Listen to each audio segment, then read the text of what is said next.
All right, everyone. Thanks for attending the meeting today. Of course, the rules, no cursing. Please try not to use the N-word. Sisters, please don't give your number out without the approval of the division officers. Please respect others when communicating. And during members share, please limit yourself to 5 minutes. Ladies will speak first, and then the brothers. And please respect the local chain of command of the local officers.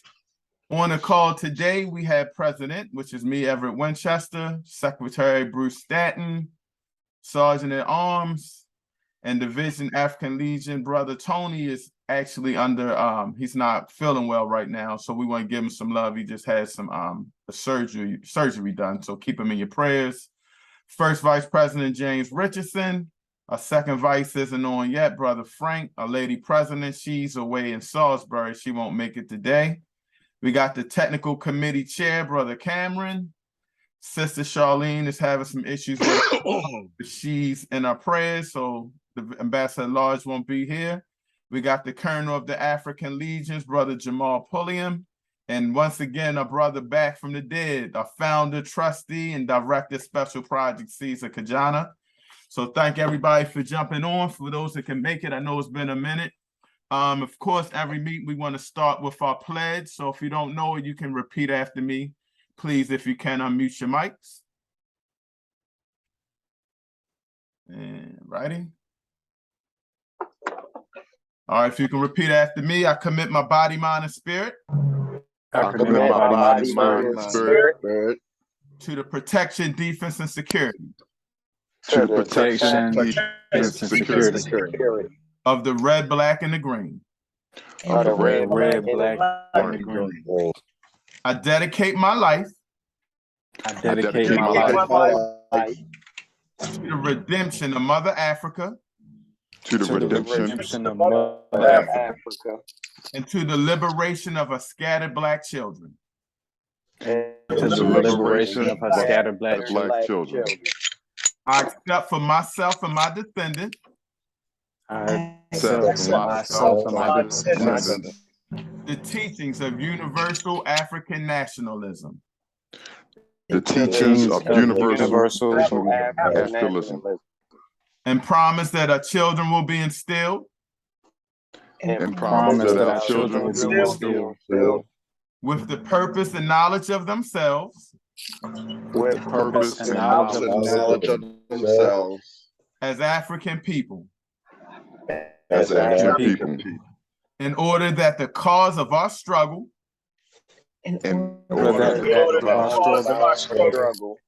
Will neither falter nor fail.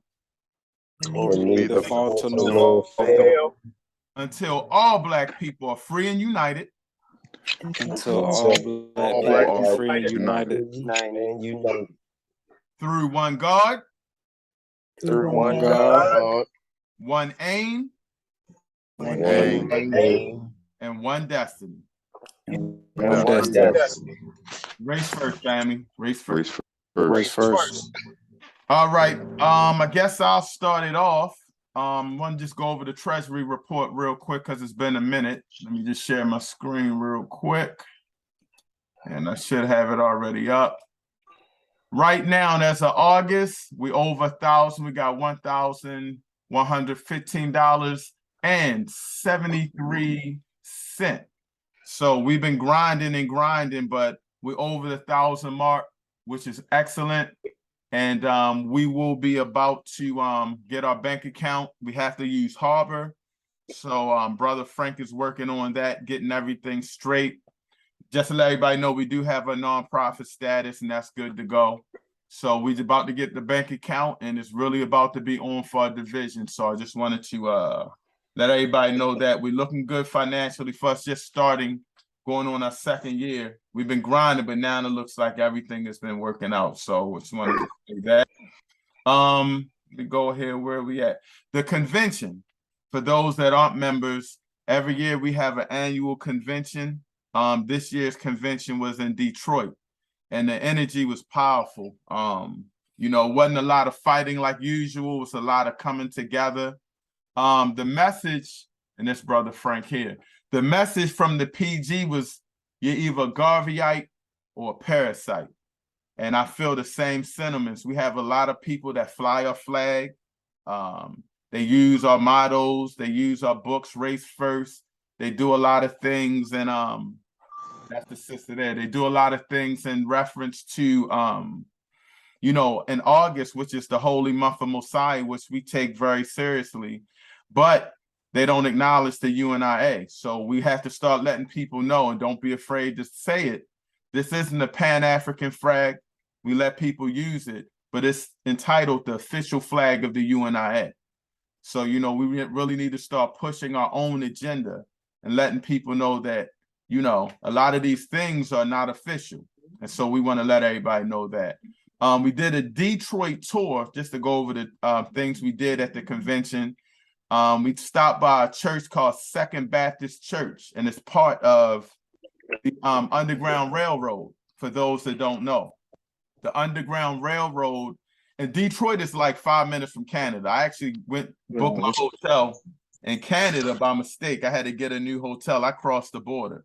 So that was like one of the last stops to get you out of the United States. So it's definitely a great spot. If you ever go there, visit Second Baptist Church. It's one of the spots for the that was used for the Underground Railroad.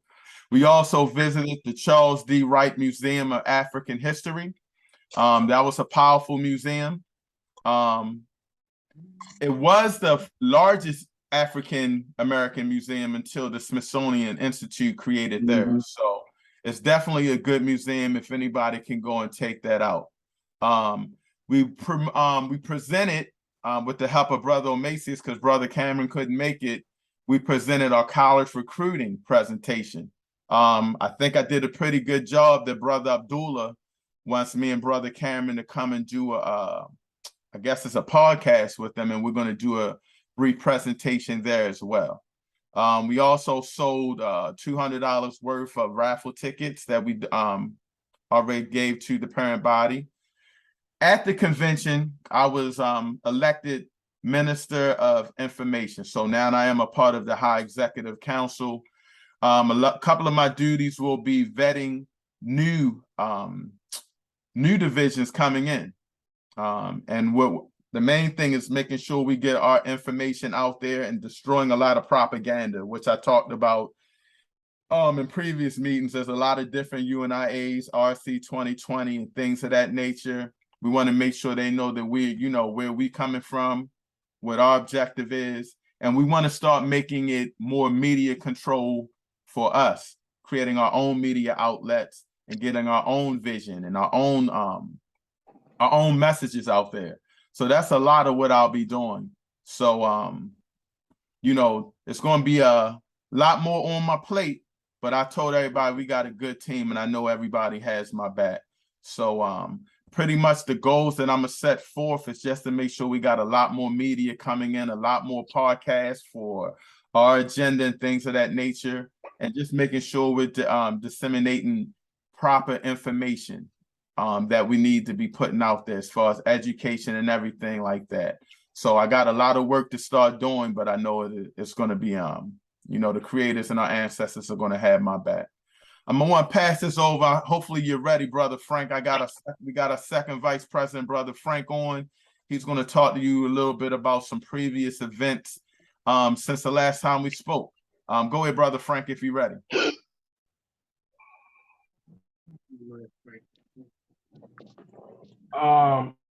So yeah, I'm not actually ready 100%, but I do know that I can always wing it. Let me get myself together. Give me 1 second. Okay, that'll work.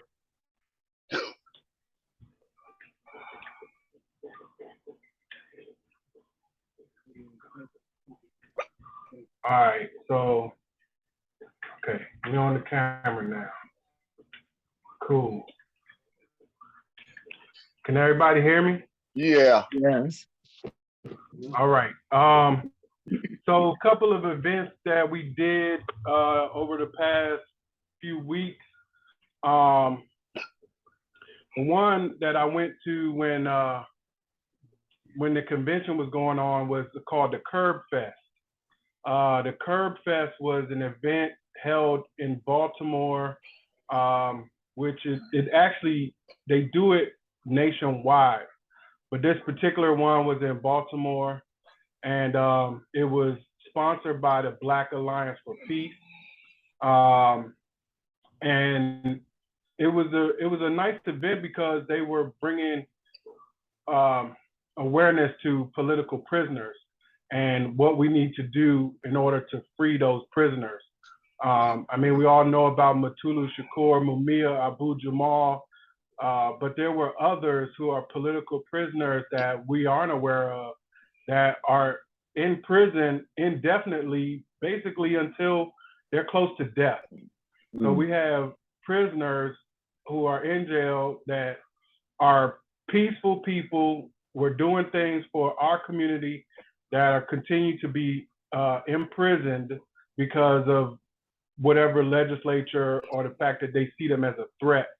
So the thing we have to remember about these prisoners is they were fighting for our liberation. So if fighting for our liberation is a threat, then we know pretty much where we stand and why they continue to be in prison. So that's why it's so important that we continue to fight on their behalf.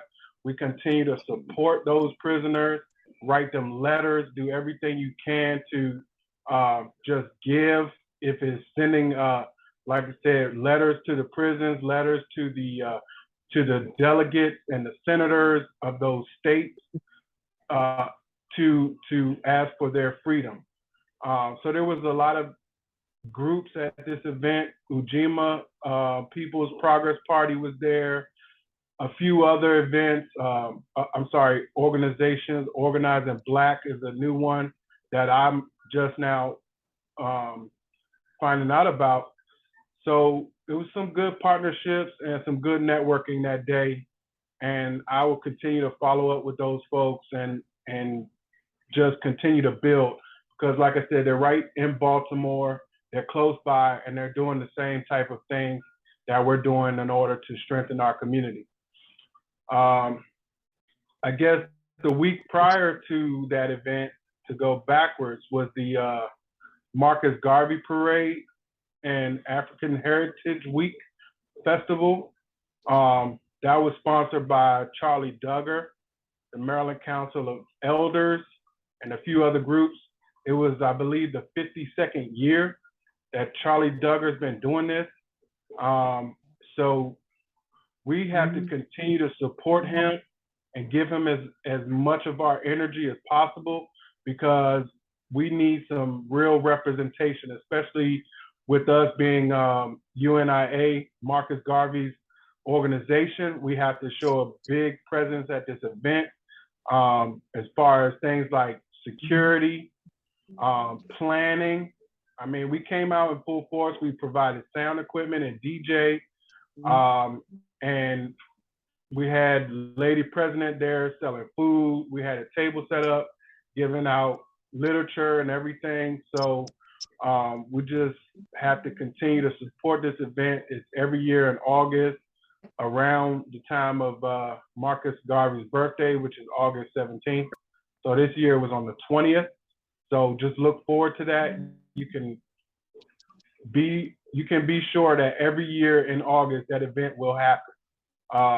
And I would like to see that continue up until 100 years and on and on. So even, you know, after we're gone, I would like to know that that event is still taking place, because Harlem Park right now is actually one of those neighborhoods that's affected by the water crisis. And I feel like that's one of those neighborhoods that we need to adopt. You know, it's a lot of people who are in need. There's a lot of vacant properties, but that Harlem Park has a lot of history. And I think it's important to the history of Baltimore that we continue to do a lot of work in that area. Let me see. The other event was just this past weekend that I attended with Brother Everett. That was Black Men Unifying Black Men organized that event, and it was held at the Next Phase Cafe. which is a Black-owned restaurant in downtown Baltimore. It's an event space. What street was that on, Everett? Was it Lexington? I think it was man, I can't remember, Frank. It's Yeah, downtown. It's downtown. Yeah, I think it was on Lexington Street. So, I mean, you know, the importance of that is that's downtown real estate that we have. So we have to support that place because it's Black owned and we want them to stay in business. They actually provided us with free breakfast. And what we did was gave a donation. So the organization that does this, we're celebrating their 100th breakfast that they've done, 100th monthly event that they've done. So, you know, that's what, that's like 10 years straight, right? One every month. That's about 9 years that they've been doing this every month. So, you know, we have to also support these brothers because there were people from almost every organization in Baltimore that's doing work for our people. I mean, these guys, I've seen them around and maybe didn't know who they were. And for example, the Black Unity newspaper was there. They gave out the newspaper. David Miller, I believe, is the one who David Murphy. Good David brother. Murphy. Yeah. He's one of the editors of that, or he was. I'm sorry, he hosted the event. The founder. Yeah. Right. So just, you know, long story short, it was a great event. My son came, so everybody kept talking to him because he was the only youth in the building. But the reminder that they gave us was that that's what we do it for. We do it for the youth. We do it for the children. We do it so that when they come up, they can have the resources that they need. They can have, you know, they can have support system, and we have to be their support. So right now, we just have to continue with the momentum of events like that, and all the events we're doing, continue having the conversations with others and continue to network. And so I've been following up with people. I read through the newspaper that I got that they handed out at the event and found a lot of people who we need to connect with. So I'm going to start reaching out to those people more and more. Some people who were in that newspaper, I didn't know the type of work they were doing. So it's important that we continue to share what we do so that others, when they see you, they can know how they can support you or how they can help out. So that was pretty much it. And then after that event, I went to what was that, Everyone's Place, and saw Brother Everett there and didn't even know he was going to go. So that's the Black-owned bookstore, African bookstore, right on North Avenue. They got everything from clothes, books, incense, everything. I spent way too much money in there that day. So I would recommend, if you haven't been there, you should go. And if you have been there, you should go back. That's right. That's pretty much it for the event. Thank you, brother. Thank you, Brother Frank. Anybody got any questions before we move forward? And then, Brother Frank, that is actually the official bookstore of the Unia-Acl. They get all their books from there. So we always want to try. I know a lot of people, we want to do Amazon, but, you know, we want to try to support our own Black bookstores. That's their libraries in our own right. Now, the Lady Prez, she's out of town in Salisbury seeing her nephew, but we are starting what we're going to call a Black Business Mall. It's going to be a Black business directory, and we're going to highlight one Black business per week or per every 2 weeks. So it's going to be officially for Unia members. So we're in the process of getting as many businesses. So especially for the Baltimore division, if you have a business and know someone that has a business, definitely reach out so we can get that information and start putting that in the directory. And that's going to be very important. We want to make sure that, you know, we support our Black entrepreneurs. We have a guest on, so I'm gonna speed this up on my end. We're about to start hitting the college campuses. We're gonna put this thing into manifestation. What I'm working on now is Coppin State first. I'm supposed to meet with somebody this week to set up a day we can get in there. I wanted to share something as well because Brother Cameron had mentioned something that we could use for recruiting. Maybe have a screen or something there that we could use. So let me see if I could play this real quick. Hold on one second. See if you guys can see this. Hold on a second. Stand by. Can you guys see this? Yes. Yeah. We're going to use a little bit of material like this. First of all, if anybody doesn't know, the number one aim, we have 11 aims and objectives. The first aim and objective of the UNIA is confraternity, brotherhood and sisterhood globally. And so we want to target these lost individuals in college. Let me know if you can't hear it. Never undergrad stuff. You guys can hear it, correct? Yep. All right, here we go. Never being undergrad stunted my growth.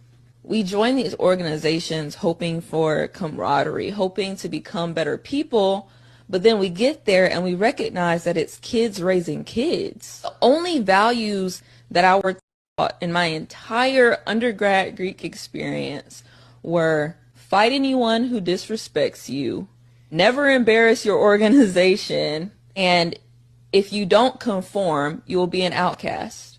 With men, something that they encourage is sleeping around with multiple women, disrespecting women. The sexual assault rate is so high in Black fraternities, but no one's holding them accountable because their LBs are sweeping it under the rug in fear that it'll make the organization look bad. Yikes. Not once did we talk about self-love, self-control, integrity, honesty.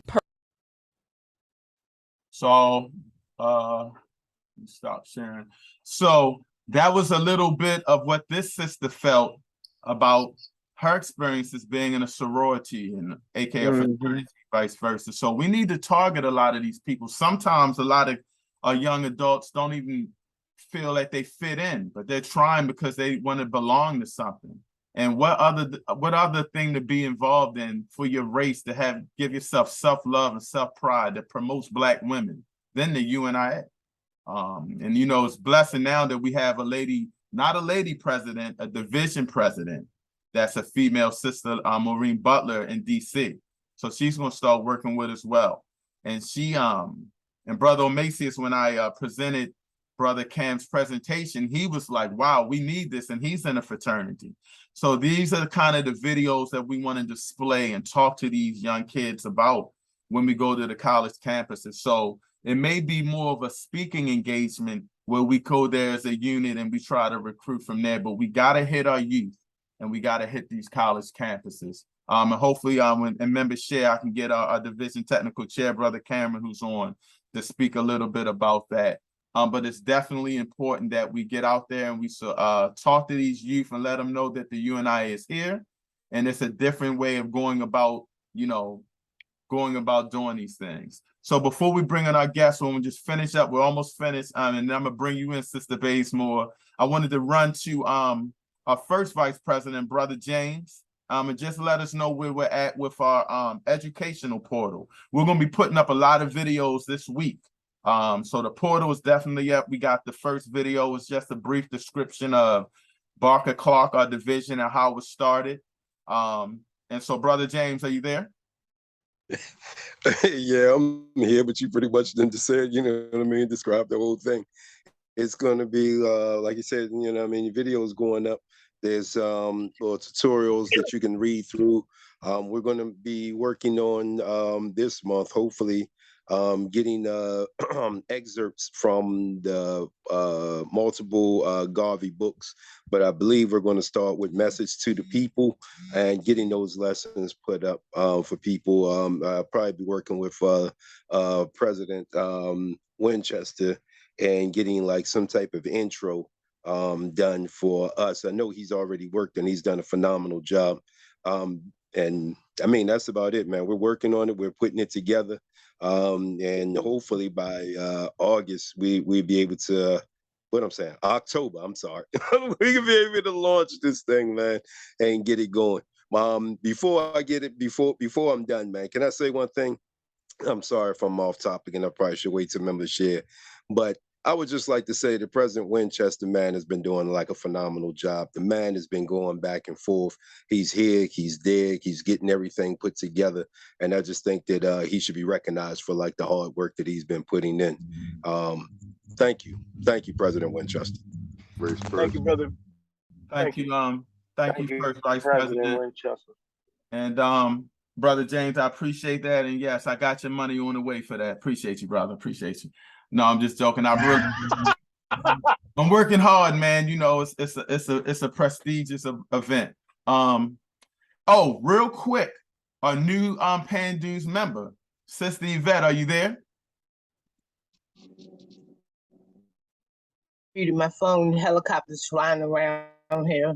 No, I'm here. Thank you so much. And seeing that you had nurses background, I wanted to appoint you while we had everybody on. And the position will be the matron head Black Cross nurses. And your main responsibility is just to start recruiting strong sisters like yourself to be members of the Black Cross nurses and help us go forward and make sure we're providing information to keep our community healthy and safe. And we'll help you along the way with that. It would be an honor if you would accept that position for me. I'll gladly accept. All right, a round of applause. So our sister is coming in doing work. Race first. Race first. Race first. I appreciate you. Yeah, so you'll be working aside Lady President Narcessa. She couldn't make it, but I thank you so much. And we really appreciate your hard work. And one more topic before we bring on a guest speaker, Division Secretary, Brother Bruce, if you could sum it up real quick of what's going on with the brokerage business and just let everybody know about upcoming meetings with the Director of Labor and Industrials, President Clyde. You able to say, you want me to save it for member share, Brother Bruce? Save it for member share, sir. I'm almost on, man.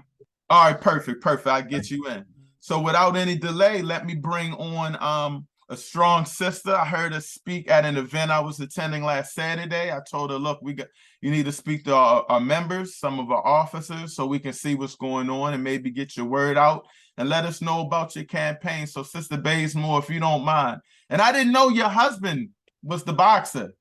I thought you was yeah, I did not know that. Two-time USBA boxing champion, IBC champion, National Golden Gloves, Olympic trials, $40 million Strolls tournament. I was the first female to actually step into that all-men's world of professional boxing in 1987. I've worked with Sean Bay Mitchell, and of course, now my husband. I worked with Kenny Baysmore from the time he was 25 years old all the way through the time he was 42 and I retired him from boxing. I've worked with Joppy, who's from Maryland as well. Two Shop, who was a WBA champion. And I helped to pioneer women from Layli Ali to the coal miner's daughter, Christy Martin, into the all-men's world so that they could be licensed as professionals in 1991. So I've worked with all the promoters worldwide, from Don King to Rock Newman to Donald Trump to Dr. Jerry Buss. I've worked with some of the best. I've learned a lot from those guys, but they do understand that through that work, they begin to respect just how valuable women are to any sports, especially also when it comes to the business side of it and managing our athletes, whether you're male or female. In the world of athletics, so many times people, an athlete is not aware and they are not equipped to manage and handle their own business because their total dedication might be on making sure they're prepared, they're at a level that they can be the best that they can be. So I have felt blessed and have been humbled to have been able to be able to do that. And now we have over 1,000 females worldwide that are professional boxers. They are now in the 90s, late 90s, they begin to let female hold positions of sports reporters allowed now into the rotundas of the stadiums. So I look at my journey of life as being a pioneer, especially for women, but also just for our people, and now for Baltimore City, because I believe that God just sent me back to my roots. I felt compelled to run for mayor in 2020 because after spending all of 2018 writing a outline and looking at the condition of a lot of our most vulnerable citizens who were homeless, and the mayor at the time disengaging and dismantling the encampments, but with no plan. I began to write an outline, and being a promoter as well, my promotional group, y'all may have heard, is Z-Bay. We do a podcast called Behind the Scenes. I promote a lot of individuals on the ground that are talented entrepreneurs, and a lot of issues that happen here in Baltimore City. But I ran because my outline actually got Mayor Pugh $30 million additional dollars from Secretary HUD Ben Carson to help end homelessness in Baltimore City. And so many times our politicians, instead of them bringing you to the table, they like to take your plan and try to run with it. And that's why I'm seeing that Baltimore, in a lot of aspects, cannot complete elevating the city in certain areas of this city to completion. It's almost like people are grabbing at each other. So I'm always inspired when I hear organizations such as yours that are trying to educate, but not only educate, but to provide guidance to our young people, because it's not about grabbing at each other. It's not about taking ideas and trying to rob that person of their vision. It's about bringing ideas and people together so that you can cooperatively make that vision become a reality. And so, as I was saying, when I was looking at how much money they spent in 2018 and 2019 on building and investing in affordable housing, I was very disappointed because they spent $4.8 million and they built 4 projects, 3 on Mount Greenmont Avenue. And then they built the one across from Mundiamond Mall, the senior citizens building across from Mundiamond Mall.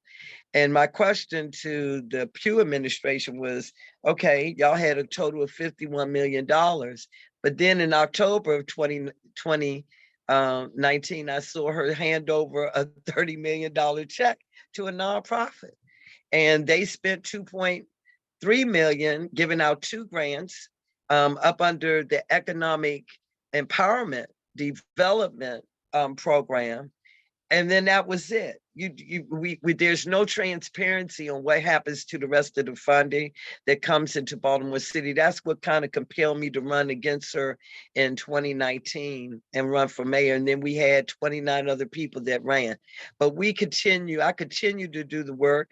People have asked me, because of the work that I do in terms of lobbying for better policy when it comes to even redevelopment without gentrification in the 40th district. The 40th district used to be the hub of entertainment. When you talk about jazz, when you talk about entertainers, some entertainers you actually thought were from Baltimore because they were here in Baltimore, Pennsylvania Avenue, so much in the 50s and the 60s and the 70s.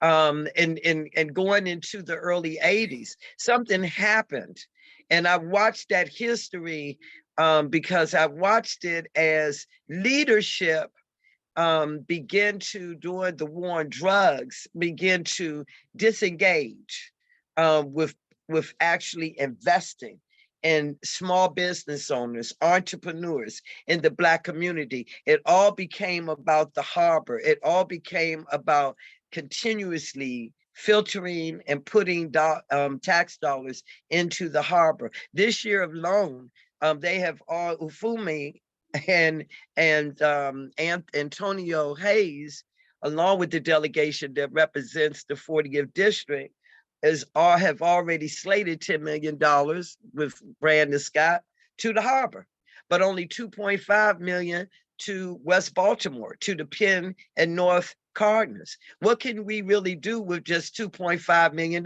So it lets me know, being in the financial industry for over 37 years and being a corporate CEO for a decade in DC, it lets me know that they are not serious about development, true, real development in West Baltimore. So what do I want to bring to the table? I want to bring forth policies that kind of force the hands to spend taxpayer dollars in the most vulnerable areas of our city, to create more policies that can help heal our people that are suffering with drug addiction, because it's a disease, it's an addiction. And when you talk about education, my brother, Everett, I am totally, and I have a couple of questions for you and your organizations, because I want to know, I can only know what the needs are in our district of 40 if I'm asking you the questions and I'm listening to your answers.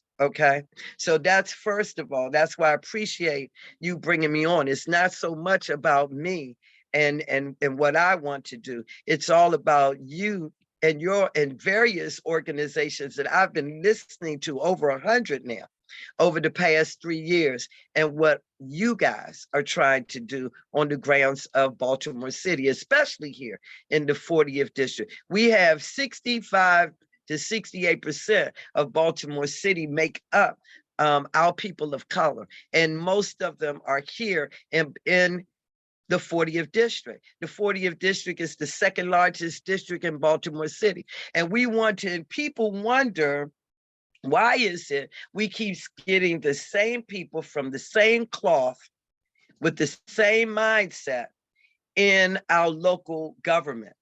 And the reason being is because, surprisingly enough, if you've got a large portion of your district, the second largest district in the city, that are suffering with drug addiction, with trauma, with those things, with a lack of financial resources, where everyone is trying to pull together and pull the resources together, but it's still not enough. When you're looking at an area where you have a lot of senior citizens, a lot of elder homeowners, okay, when you look straight down north and Fulton and that entire area, those are people that have retired, those are retired school teachers, ministers, people that worked in local government, and they don't even have enough money now to renovate their homes. And then if they did spend the money, they're maybe in a block where there's 2 or 3 vacant properties that almost look like they're in the jungle, and creating a health hazard on top of it. When I look at Harlem Theater, I spoke to the young lady when we did an event over there a few months ago during the primaries. And the building, the house next door, there's actually a tree growing up in the house. Now, who do I want to hold accountable for this? I'm going to hold city leadership accountable. Why?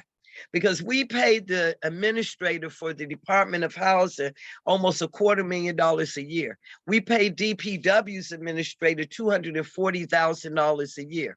The mayor just gave himself a raise along with city council when they first took office in 2020 January. Okay.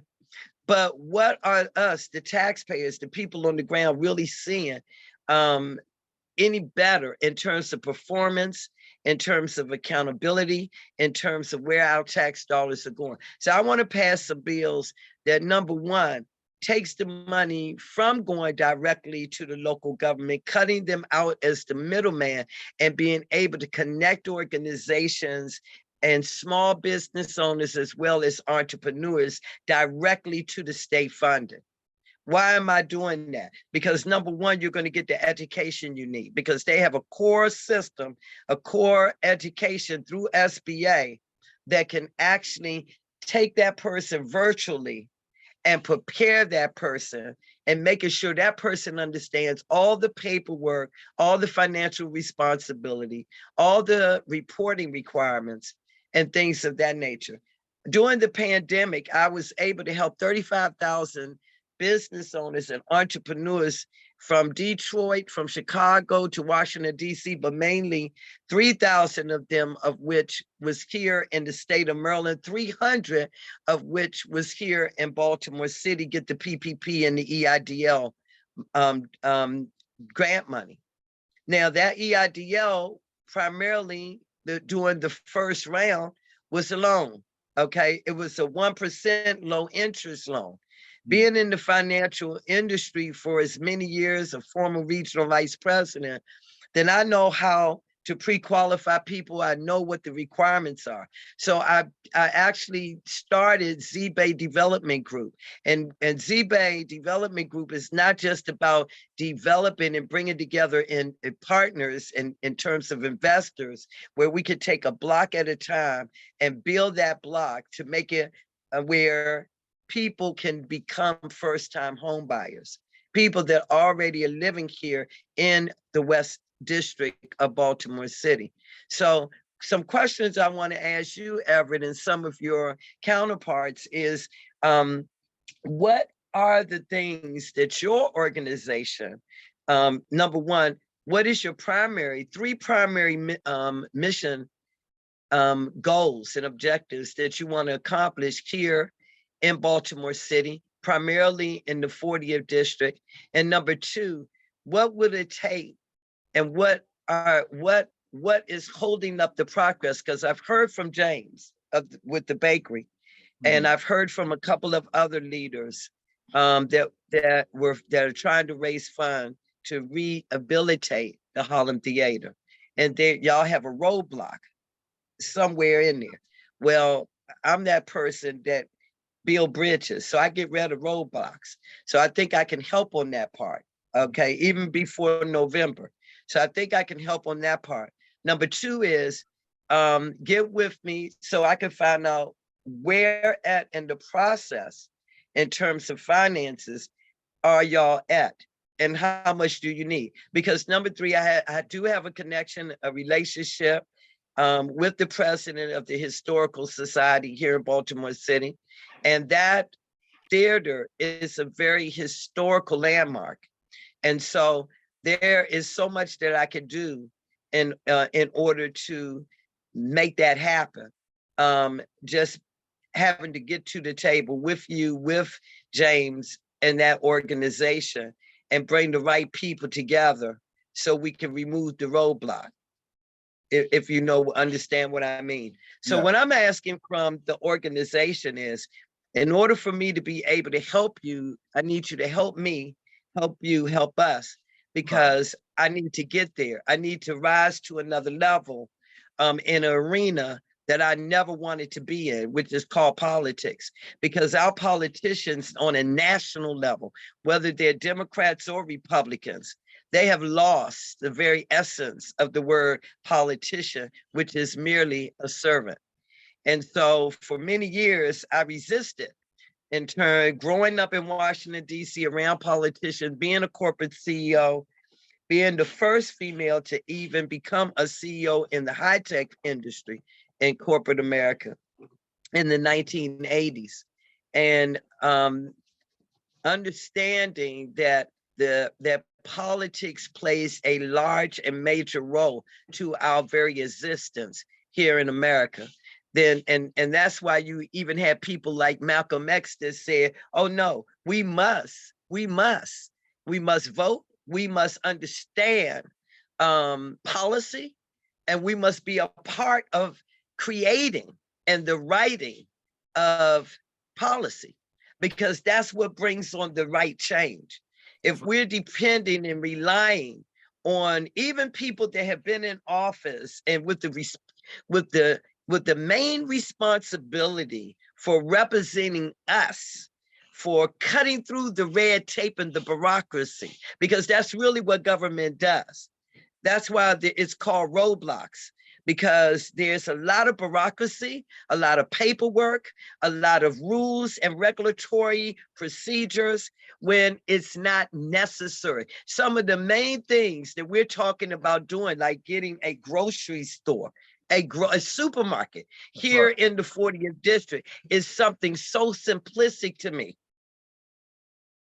Why? Because of my experience. But due to the bureaucracy on the legislative side, on the local side, and even on nonprofit, the big nonprofit organizations that control and that own a lot of the property here in Baltimore City, there is an issue. Well, I know that I'm a bridge builder, so I could remove some of those blocks and some of those things that because what tends to block us is people. It's not a schematic thing.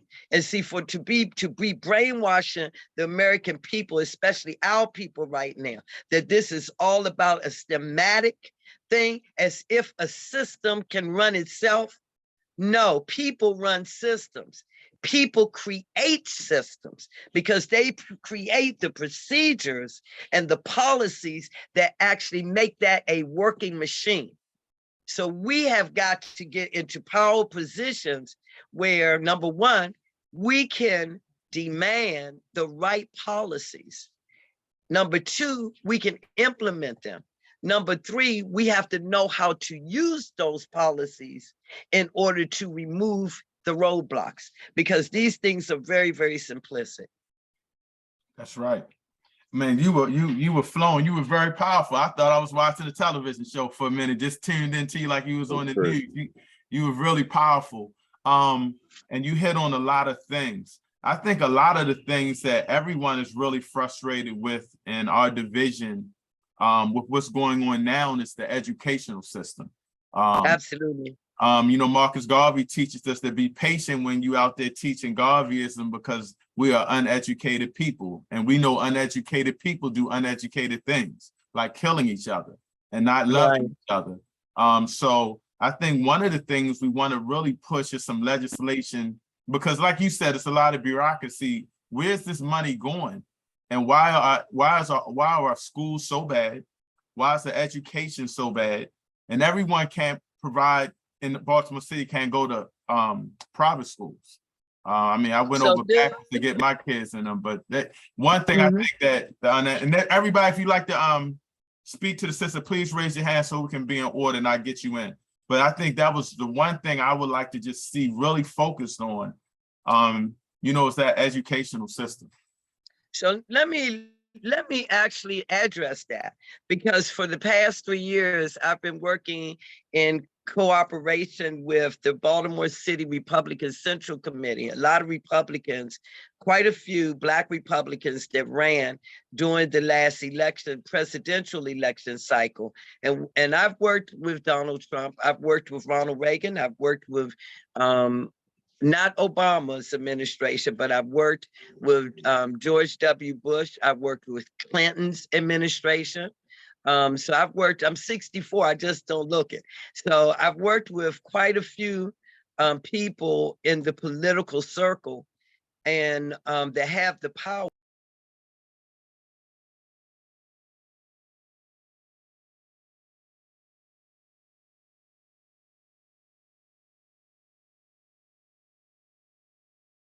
Policies. All right, we got you. We had lost you for a minute. Go ahead. Sorry.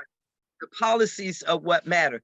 So right now we pushed after and during the Fox 45 thorough investigation of our public schools here in Baltimore City, we pushed behind the scenes, and we put together, I think it was 5 organizations. I was part of one one that started the initiative on change.org to put together a partition that allows the residents of Baltimore City to vote their school board officials in office.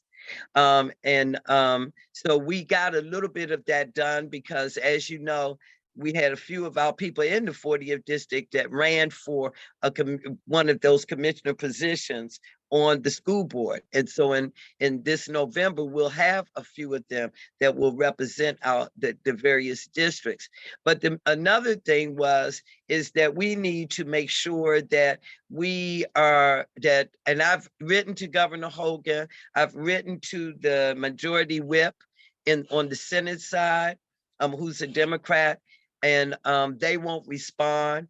But what I do is I go through different stages, but now I am actually talking to the Secretary of the U.S. Board of Education in D.C., where I'm from, because we must get to the point where we order a forensic audit on each one of the public schools in Baltimore City, because it's very clear to me that if you have ghost students and you've already determined there's been over $95 million that have been taken from taxpayers where the students were not literally in the classroom for a couple of years. So it's important that we identify line per line items, and that takes an outside forensic team that are specialists in forensic auditing. I've been a consultant with Price Waterhouse, with Ernst & Young, with Duet, with a lot of the top 8 CPA companies over the past 40 years. And so a lot of people of power in the state of Maryland, and I'm going to tell you why they don't want to do it, because it's going to uncover some significant things. And I can almost guarantee you there's been some racketeering going on. And now we're on a federal level. When Garland was here a couple of weeks ago doing National Lights Out, I asked him that question. Are you going to go after white collar criminals, even when we talk about the Board of Education? And starting here in Baltimore, because let me tell you, after passing Kerwin, that's $4 billion more that's going into education.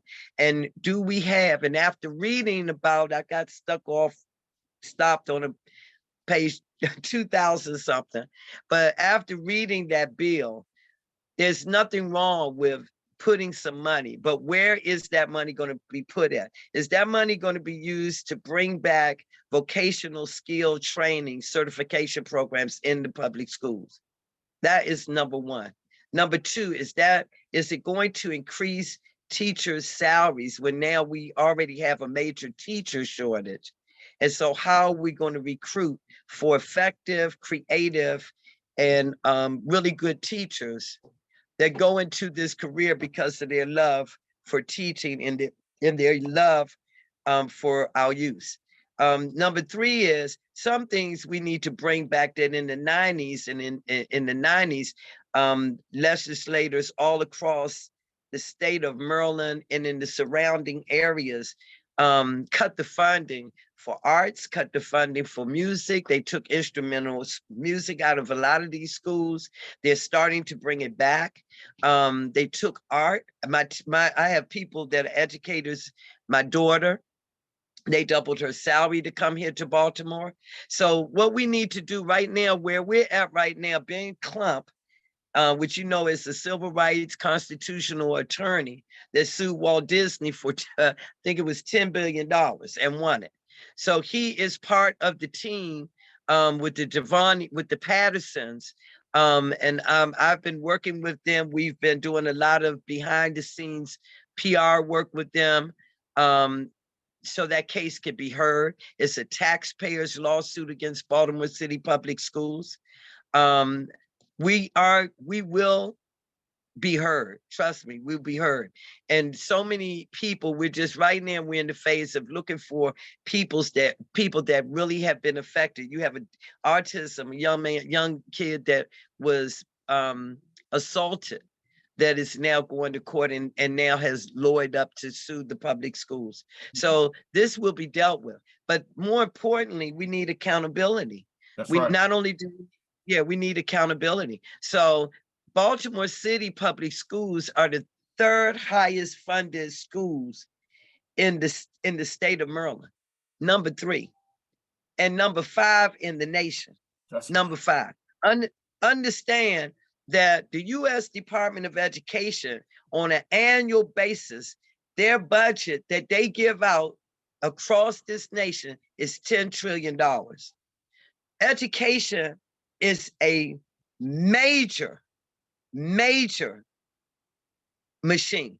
And so when you have a machine that has ran for decades with no transparency, no accountability, everybody's got their hands as if that's a milking cow because nobody is being held accountable, then I can almost guarantee you when you have presidents being forced to step down, think about it. There's them shredding millions of documents after a judge has ordered them not to shred the documents. But nobody's going to jail for this. No, it's time to take it on another level. We're working on that just to let people know when it comes to education in the 40th district. I'm about school choice and letting the tax dollars follow the students. That was an excellent answer. Brother Frank is going to ask you a question next, but before he goes, I just wanted to say, win or lose that election, you are the type of sister that we need. You know, sometimes people get caught up in political views, but we got to work together. That's just a must. We're going to keep doing the work. That's right. That's Absolutely. Right. Go ahead, Brother Frank.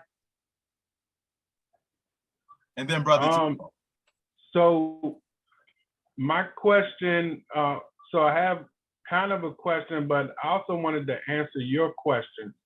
So first of all, I think one of the major things that we're looking at right now as an organization, and we started in 2020, so we're very new, and we're basically just getting our footing and our foundation together as far as an organization is concerned.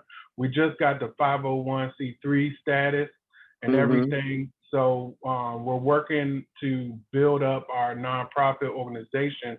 But as you know, funding is very important.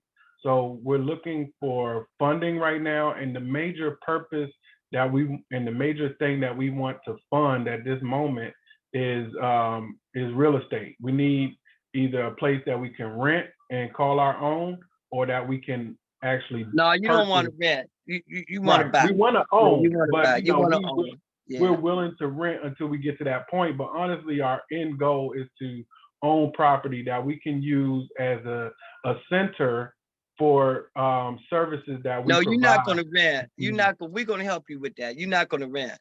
All right. Let's get together one day. Yeah. So that's pretty much our biggest goal at this point. And then secondly, one of the programs that we're working on starting is a homeless program for the homeless. We talked about different initiatives and ways that we can help out. So I wanted you to share some of your experience with that, because I know you're heavily involved with the homeless population in Baltimore and organizations that support that cause. Well, one thing that we did from, I think I did maybe about 19 press conferences over the past 2 years, especially during COVID. And I was able to get Mayor Jack Young to put the 536 people from Code Blue into the two or three of the empty inns and motels, because up under the CDC guideline, they needed to be separated. And when they had an outbreak over at Code Blue, which is, as you guys know, the biggest shelter in Baltimore City, they had to move them. 55 of those individuals ended up under the bridge, up under the 83 bridge. And so I'm sure some of you that watch the news have seen me and Christina Flowers lobbying for the mayor, then Mayor Scott came aboard. I lobbied. I put out my entire strategy and initiatives when I ran for mayor. And I've watched 2 or 3 people, even Scott, take on some of the initiatives that I was putting out.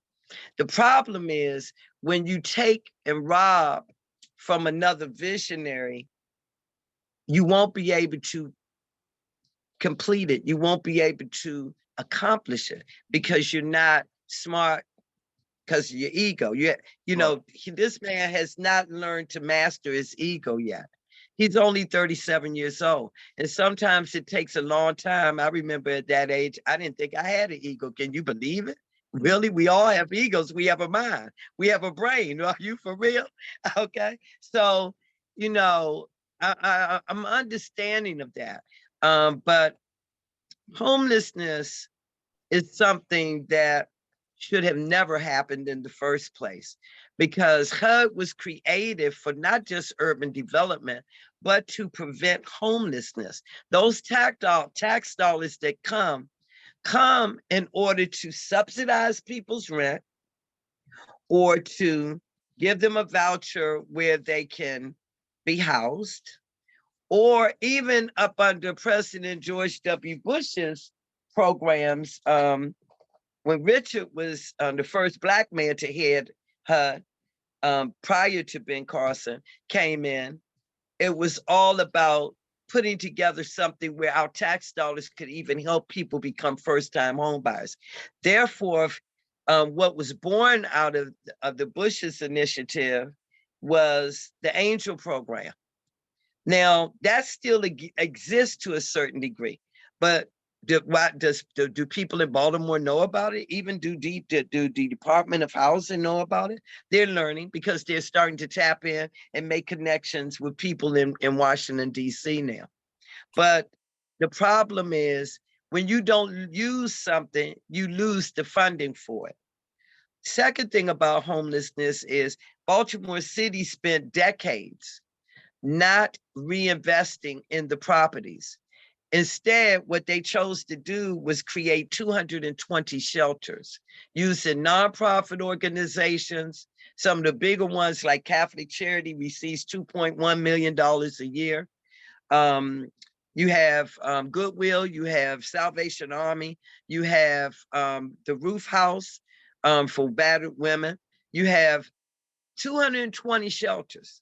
Well, you spent a decade and a half working with your buddies, working with family members, starting 501(c)(3)s, not to fund them appropriately, because how can you run shelters when you can't even hire your staff, and everybody that you have on board are volunteers? So there's 12,000 nonprofits in this city, registered nonprofits in this city of Baltimore. The most I've seen other than Chicago in any other urban city in this country. And it has made a few people wealthy that get the funding. Right now, Brandon Scott is giving out millions of dollars, okay? And the first people that got the funding was Copper State, okay?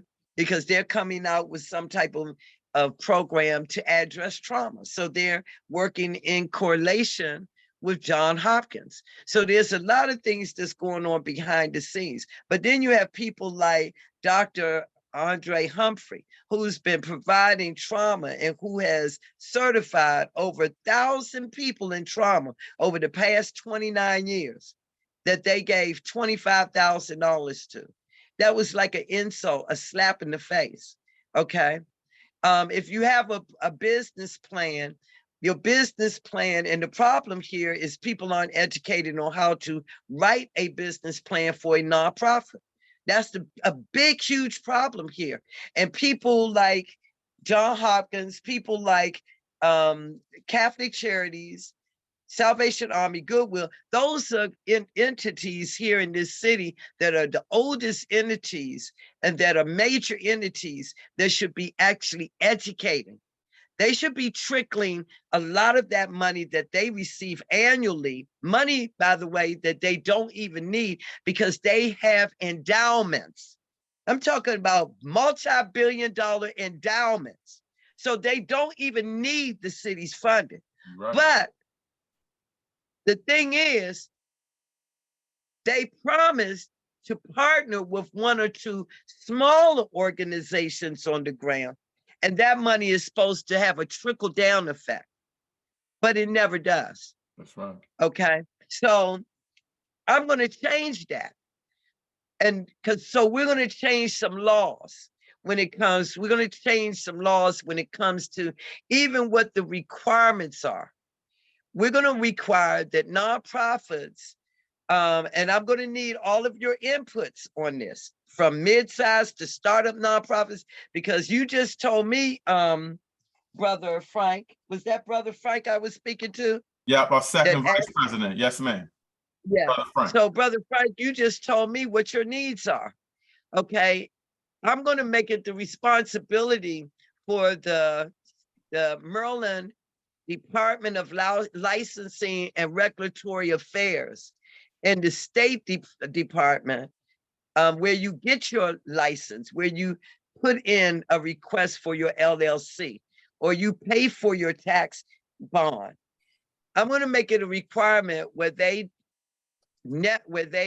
actually partner with SBA, and they actually have a core system that can be taken when people are applying for 501 or people are applying for LLC, so that they can go through that 30-day program online. ZBay is going to partner with SBA. We've already been talking over the past year and a half, and we're going to be able to give that program to those individuals, the core people that are running those entities, so that they can be trained and know how to put together their business plan. So when grant opportunities come along, it would be a walk in the park for you to be able to complete a grant application. Okay. So it's all about education. Morgan State does not provide that service. And a lot of people that know people, they will go to the dean at Morgan and to the business and ask for a graduate student to help them write. But see, writing proposals and business plans take a person that's experienced, that is maybe a former CEO, that's had at least a tenure of running a corporation or a nonprofit, because it's only but so much the book can teach you. In real life, you need to understand the financial structure. You need to understand which model that you need to mimic in order to be successful, to reach your mission, your goals, for why you even want to exist. And the second main thing is business. People that become billionaires understand how to leverage people and how money works. How money works. To become a billionaire, that means that you have to leverage thousands of people. That means, first of all, you have to help thousands of people. Mm-hmm. You have to help thousands of people. So when you become a multimillionaire, and if you are you get funded for a few $1 million, say your nonprofit organization gets funded. Well, the very first thing you should have in your business plan and in your budget is your overhead costs for manpower. That's the very first thing you should be looking at. The business plan, usually when we do it, the biggest part is the finances and marketing. That's the most important part. It. You got to break that down. Absolutely, absolutely. And you know, I see people writing, you know, just like with the portal, and they have 400 people that applied for I think he put out roughly about $100 million for the first round. And You had just a few that got over $1 million, okay?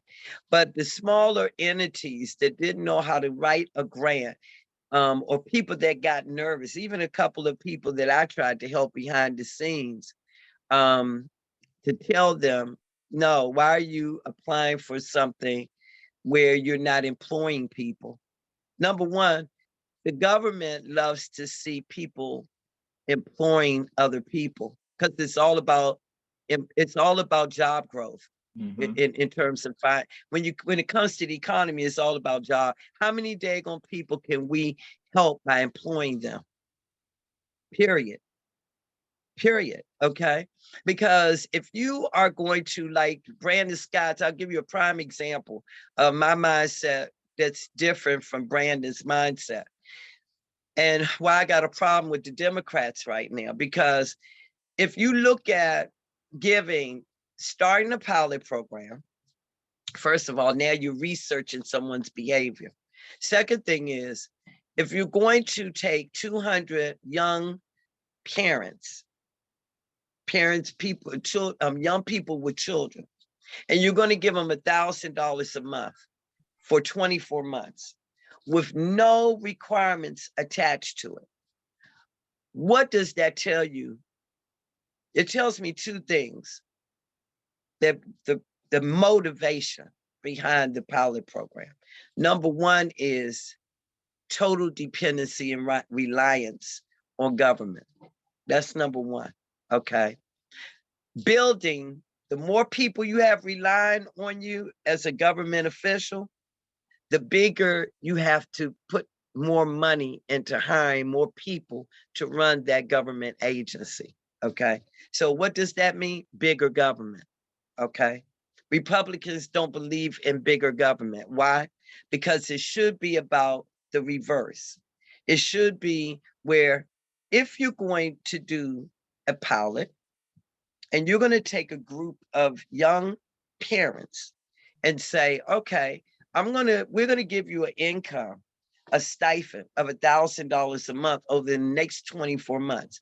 Number one, you got to do something for that $1,000, because I don't want you depending on the taxpayers when this is over. I don't want you to go into shock and traumatize you, because now you become a young adult who has become dependent, okay, on a social program.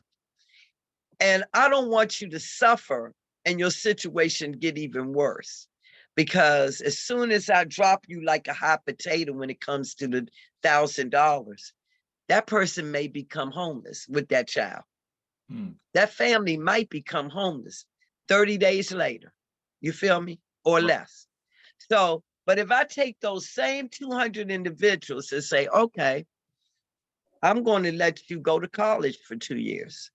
I'm going to let you, if you haven't graduated from college, I want to see where your talent, your gifts are.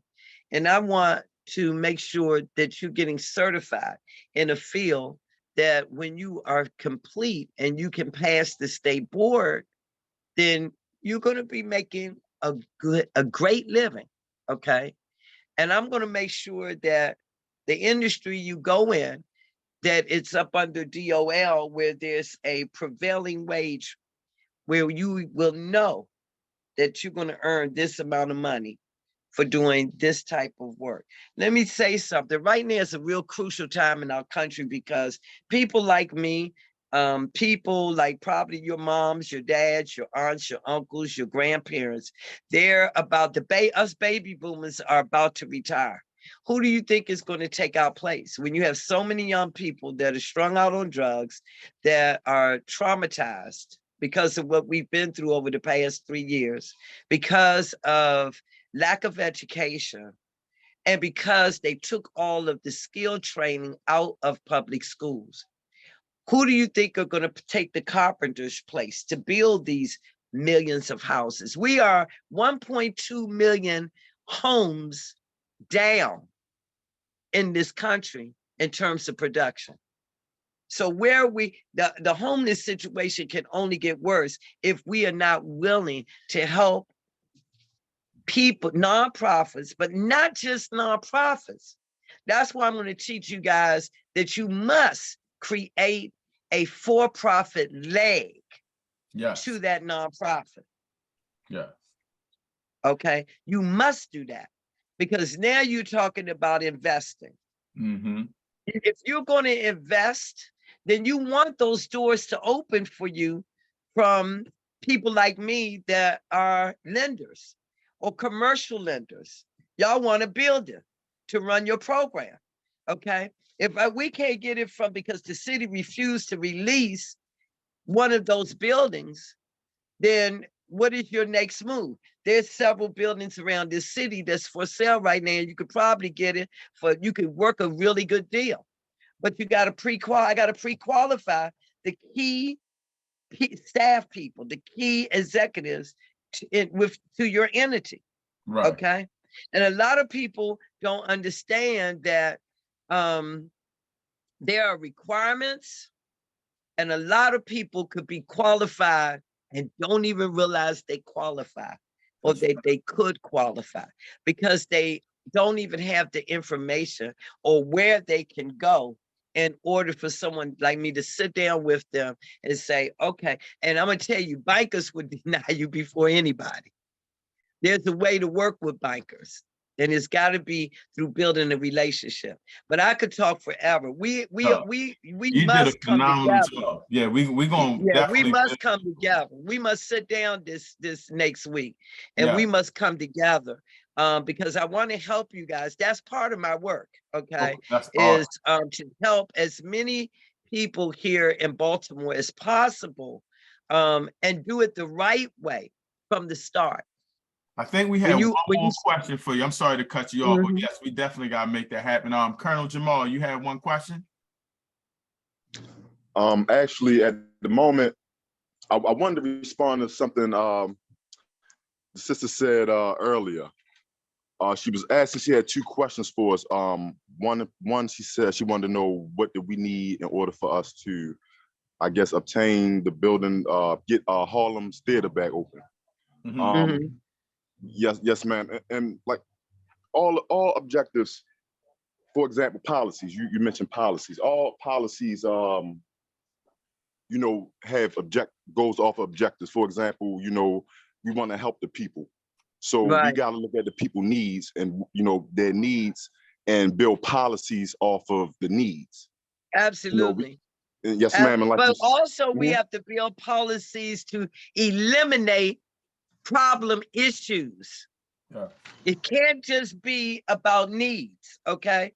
See, this is where I'm having a problem, even with my counterparts, is because it's all about the progressive needs of the people, but it's not looking at what policies need to happen to actually correct the wrongs, and also to correct and have the solution to resolve issues here. You feel me? So you have to be rounded enough in order to be able to handle both of those spectrums, both of them. You know, when we talk about people having the talent and the gift of being able to multitask, really efficient and effective people, leaders are like this. It's based on their experience because it's formed their mindset.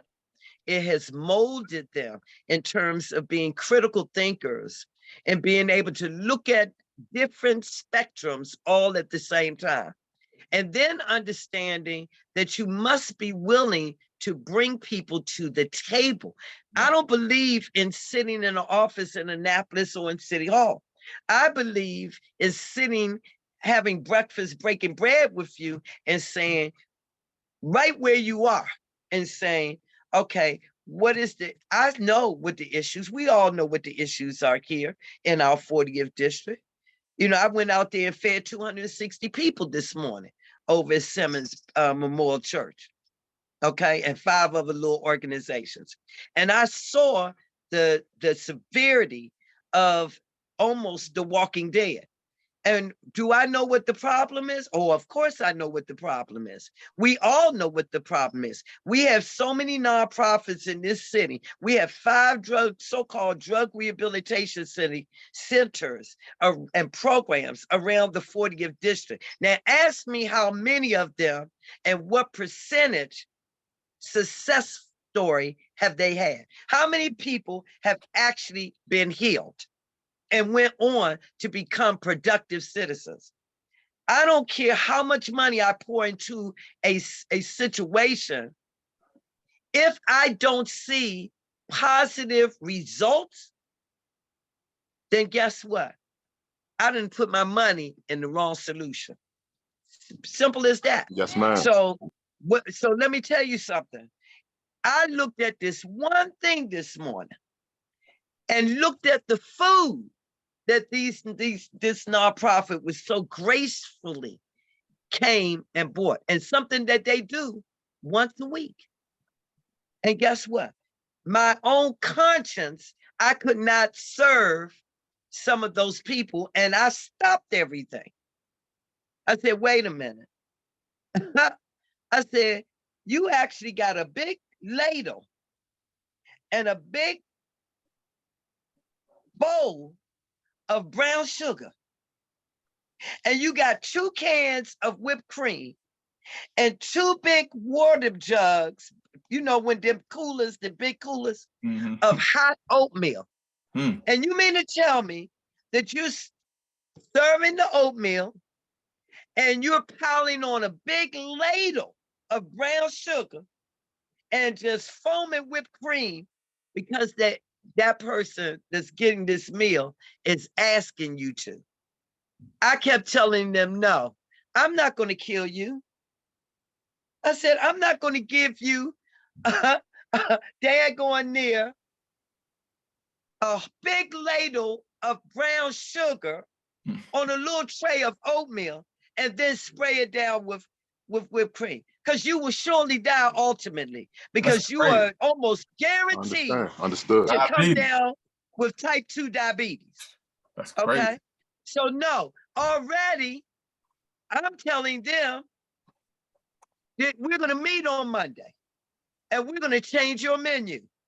Okay, we're going to change that menu, or y'all can't serve here anymore because y'all killing the people. Okay, so this is the things that I'm talking about, meeting people on the ground. That's right. At the ground level, if you're sincere about resolving issues, this can no longer be about creating businesses. It can no longer be about business as usual. Because guess what? I looked at some of those individuals, talked to some of those 260 people, and I found at least 7% of them actually could get clean and become productive. And some of them are creative people and smart, intelligent people. So no, we're going to find better ways to make big money by helping a lot of people get clean, become healed, get educated, and actually go on to become good citizens and be productive. We got to turn it around. Yes, ma'am. Sincerity, that word in particular, sincerity. Yes, ma'am. First Vice President, I guess he wanted to add in. Go with Brother James real quick. Thank you, Brother Jamal. I see your hand was up. Brother James.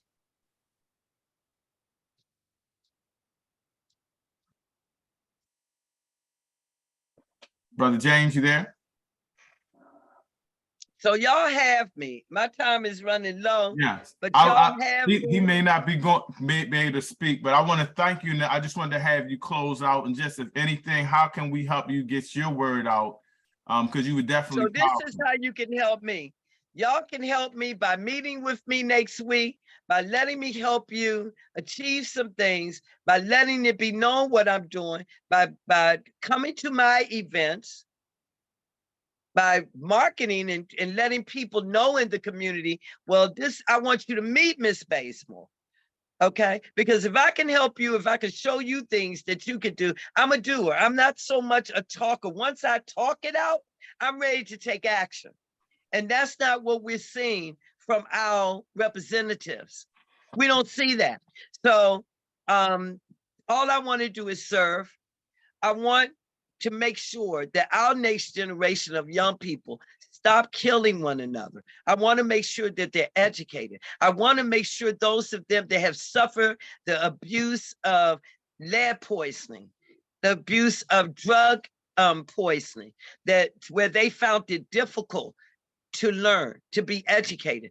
God has gifted each and every last one of us with many gifts. They have even been gifted with gifts. We need to identify, elevate it, and actually let them work their gifts. Put them in a position where they can make a living and where they can work their gifts. And I'm gonna close out by saying, let's meet up maybe on Wednesday of next week.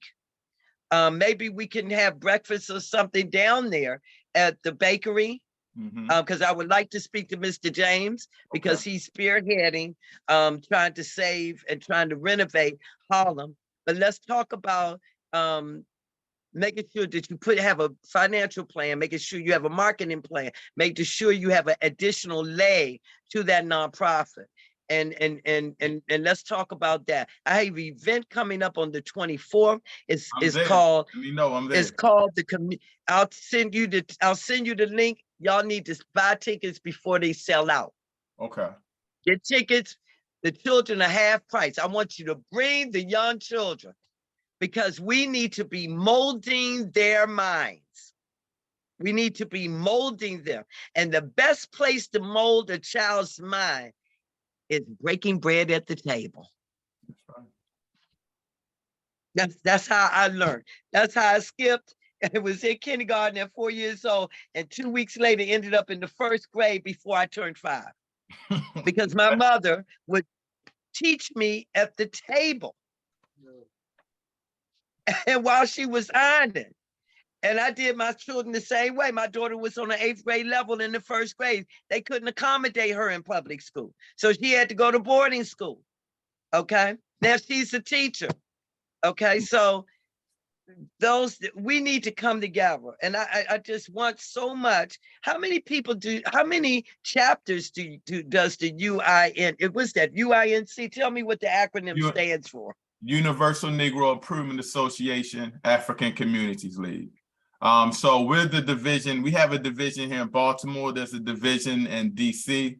We got a couple of divisions popping up, but I say we're probably about 25, 30 right now. But we're Marcus Garvey's organization. We re-energized, and so we got a few organizations that are going to be coming in that we got vet too as well. So you guys got one right in DC. That's a sister I want to hook you up with too. She's a powerful sister. She's the president of the DC division. I would love to speak, because I've had the lawyer, the dean of the business school at Howard, where I've spoke a few times there. She used to teach at Howard too. You may know her. I definitely connect you guys. Definitely. Okay. Thank you again. Yeah. I appreciate you, because when I first saw you, we were just talking, standing. I didn't even know. I know. I was still getting my rec in. Yeah, you were grooving, and I was like, "Oh, you running?" I was getting my rec in. Sometimes the best times to meet people is just cordially, at the event. And, absolutely. And I saw your passion when you were speaking. I was like, I got to because our members there about that work. So you know what I mean. We definitely in the community. Yeah. And it's been a blessing, and you definitely going to hear from me this week so we can hook up. And thank you again. Absolutely. And well, get ready, because we getting ready to work, honey. That's Y'all right. getting ready to work. Y'all getting ready to work. Y'all getting ready to work. That's right. Look, people was amazed. They said, I won the Newsom Award for Business Guru of what did he call it? 2021.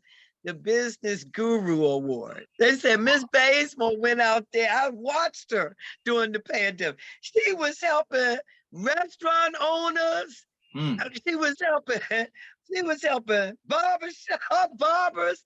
This woman was getting everybody money. We were trying to get her to get us some.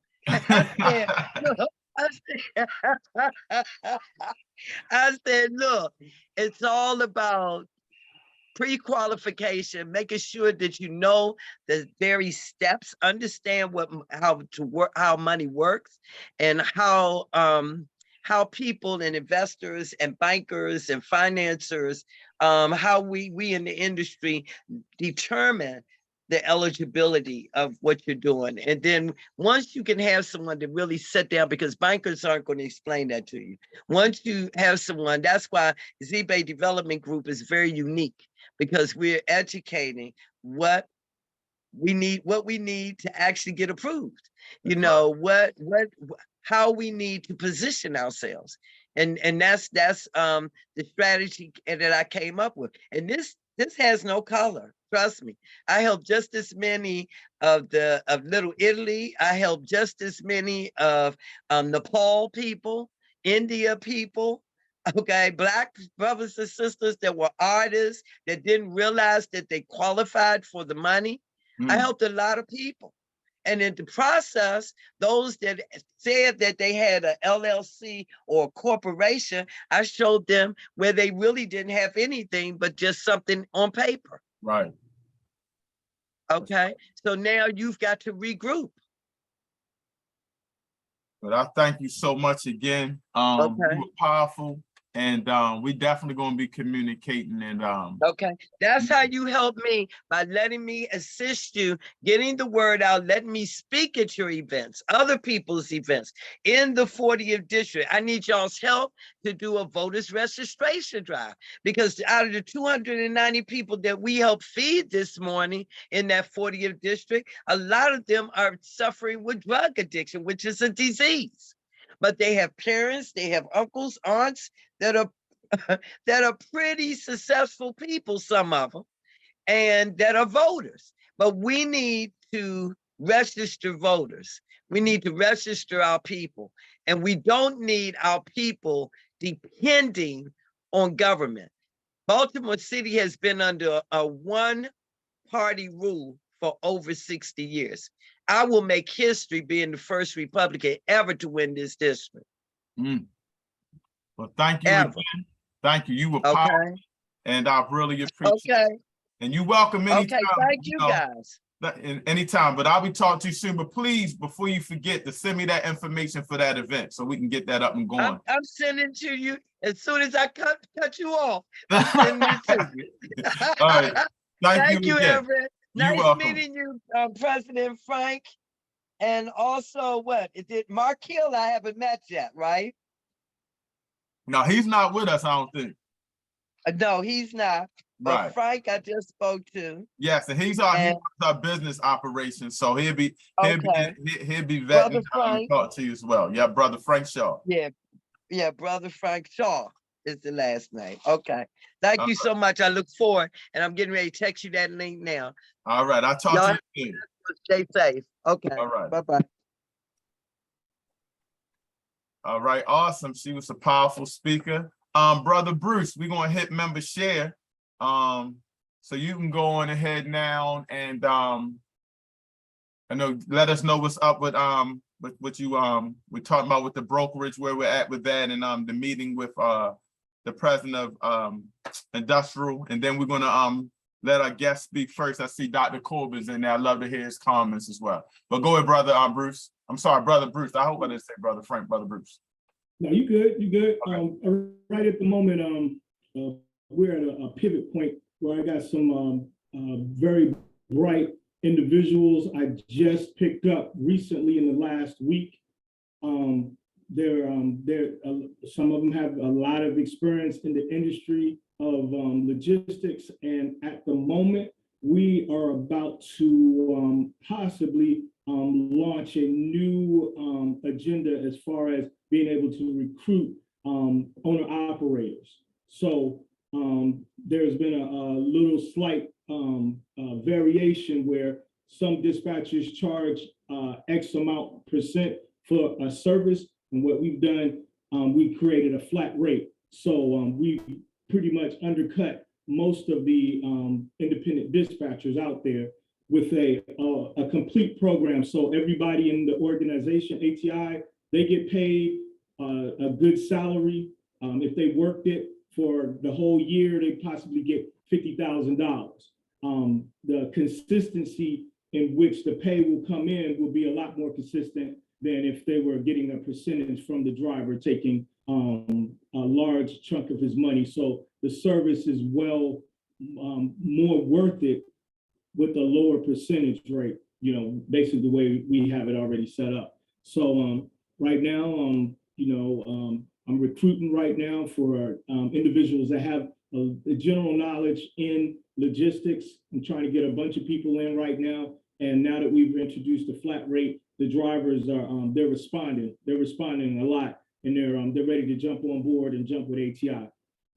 So that's where we're at right now. So tonight, hopefully, we'll have a young lady. She'll come in, and we'll be able to start indoctrinating her and being able to show her how the organization works and show her different systems. And that's where we at, brother. You know, real quick, because I had a couple of people overseas, motherland, that's been asking, you know, how we can incorporate them into the ATI. Are you able to do that now, or should I wait a little longer? Because can I send them to you? I'm gonna be real honest about this. The folks that are overseas are welcome to come in. They have to understand a little bit about the road laws and the different laws. I would prefer at this point and juncture that they have basic knowledge of how our highway system works and how there's no one in the organization able to really like babysit. I'll just put it like that. Because we have certain things, you kind of get where I'm going. Yeah. So we're moving right now. A little bit of general knowledge. So if they have general knowledge and they're willing to work on their own, and they can take minimal instruction to be able to do different tasks, we can jump right on them, and then we can assist them. But if we have to start from the very beginning on how much the truck weighs, and the different types of trucks, and the different types of engines in the truck, and bridge laws and different things like that, then we're gonna have a little bit of a struggle. So if they're able to dig in and get general knowledge, because it's out there, I'll provide a lot of things for them, but they're gonna have to do a lot of studying. The people that I have in the organization right now, they understand a little bit more about laws, and they're ready to dig in and try to find information on their own. So that's where we're at right now, brother. But if they want to jump in, I'm willing to give them a shot and everything.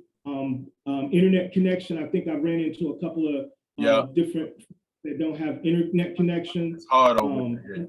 Yeah, hard. That would be a difficult situation. So if, at this juncture, we don't have the funds to support somebody that doesn't have the minimum, right? We have funds that, you know, people that are coming in the door right now, they're able to pay for the systems that they're using.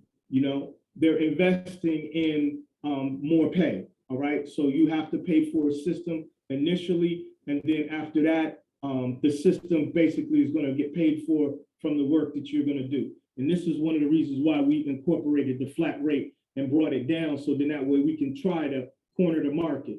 So where these guys are charging a bigger percent, a person coming in the door at ATI may not have any money. We can possibly, if somebody could help them out a little bit, get them started, get them a couple of drivers, teaching them how to move trucks, and then possibly moving them on to learning how to freight broker or be a freight agent in the near future. Okay. So we're definitely give them a try, man. You know, I don't want to, you know, have somebody, like I said, I don't want no heartbreaks where I bring them in and then they don't, doesn't work out. Yeah, it doesn't work out, and I don't want to do that to nobody, you know, because later on we'll be set up, and then they might be able to come in. You know, they might be able to come in and just do whatever, but I need them to be studying on their own, brother. I got a lot of books I need for them to read: logistics, operation management, all sorts of things, how to sell. This is a sales job at the same time. I have a lot of books for them to read, so I need go-getters. You know what I'm saying? Yeah, that sales part is the main and important most part of it. When I was taking the classes. Yeah. Yeah, you definitely got to be able to sell, and your English vocabulary has to be at a certain level. You know, because you're going to be dealing with professionals that are working in these office buildings. Majority of these folks are going to be Caucasian. So when you're approaching these Caucasian people, they're going to be listening, or they're going to be hearing what you say, and they you got to be on it. You know what I'm saying? You got to be on it big time. Awesome. Before I move on to Sister Yvette, and then I'm gonna get Dr. Corbin. What did you think of the convention? I know he was only there one day, but what about PG speech? What you think? The convention was an experience of a lifetime right there. That was my first convention. I was able to see the president. I was able to see a lot of leaders there. That was real important for me, especially I'm still new to the Unia-Acl. I've been here for what, a year and a half or a year or so, and just to be able to see so many powerful people in the same room, and then to be able to meet the different gentlemen from the Rastafarian community, and then the different sisters that were there. The whole unit of Detroit, Miss Beverly, all of them have ham license. Every last one of them, they have ham license. So everybody has good communication skills. They're able to get on there. So that's a whole nother subject with the ham license. But every last one of them was a ham. I was like, wow, they all had their license ready, able to talk across the world if need be with their ham license. All right. It was a good experience, sir. Yeah, thank you, Brother Bruce. I actually wasn't even gonna go to the Tuesday joint, but Brother Bruce is like, I'm here, and I'm like, oh man, I'm just coming from Canada, believe it or not. But I wound up being there right on time. So I want to thank you, man, for coming up. It was amazing. It just got better each and every day. Mama Earth, Sister Yvette, did you have anything you wanted to share with the family? A new matron, lead Black Cross nurse. I'm just listening and taking it all in, and just this week, I just wanted to, drop this knowledge down in your. I discovered that the president, he signed a bill, I believe, on paperless money, cashless money, starting in December the 24th, digital currency. I want you brothers to look into that and see how we can protect ourselves in the event this is happening. So basically what I was reading was if you do not have digital currency by December 24th, that all finances, all paper money would be of a loss. Thanks.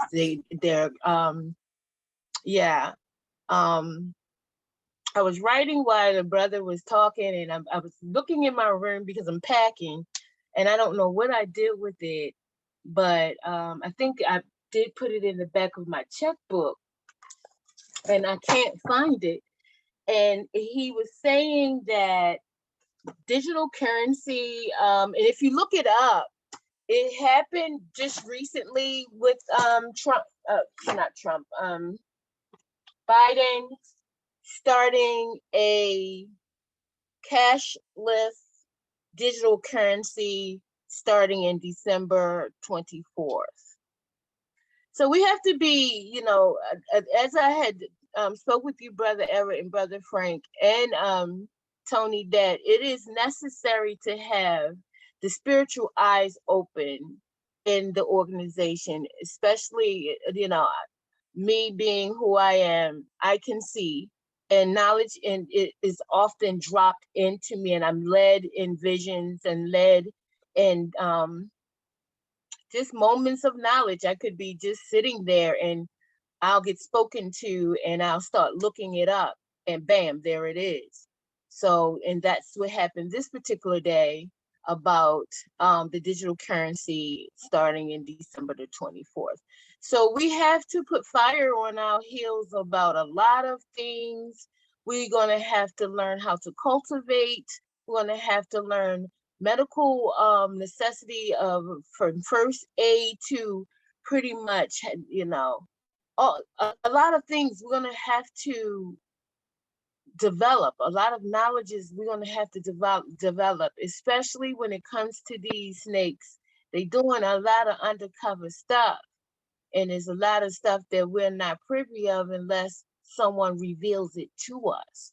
So I stand, with the UNIA as not being just being a part of the Black nurses, but also being that oracle, that spiritual piece, that when I am given a message, I have to give it to you, and not for you to just take it for face value, but look into it, because the Most High does not deliver a message that is not soon to come. I say you, and yeah, I feel your spirit too. It's a blessing. I can tell you every time I talk to you, you give me a little energy. So it's just a blessing. We're just excited to have you with us, and we're gonna push real hard, and I'm gonna look into that because that's real important to know. We gotta educate our people on digital currency. I'll send it to you guys because I looked it up and I said, whoa. So there was a list of digital currency to get into so that you will have secured your finance. But if you don't have that digital currency, pretty much the money that you do have in the bank will be gone. And 2 years ago, I was working, doing private duty in a assisted living, and they called them all to a meeting. And the meeting was to tell the residents there who financially are just basically living off of their retirement or disability, that in the next couple of years, their money is not going to be there. Basically, that's what they were telling them. So we have to be cognizant of where we're heading and what they're about to do, because though we make plans on building each other and building our community, we're going to have to learn how to be that absolute warrior.